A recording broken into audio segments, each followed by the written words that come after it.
Okay, Assalamualaikum warahmatullahi wabarakatuh. Alhamdulillah kita selesai program agian kuota infak kepada penerima tetap bulanan Muslim Malaysia bagi bulan Mac untuk tahun 2026.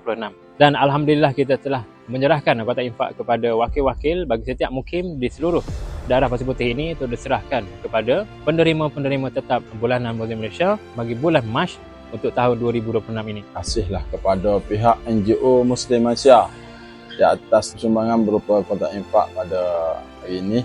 Saya sebagai penghulu PKABA berterima kasih kepada Muslim Malaysia yang memberi sumbangan infak kepada penduduk kampung kami. Terima kasih kepada Malaysia Muslim kerana sudi harta batu lah.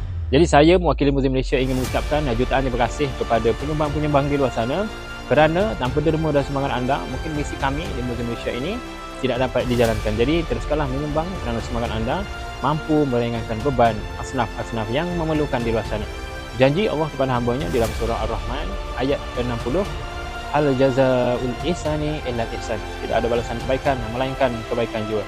Jadi sekian sahaja daripada saya untuk serahan kuota infak kepada penerima tetap bulanan Muslim Malaysia bagi bulan Mac tahun 2026. Assalamualaikum dan terima kasih.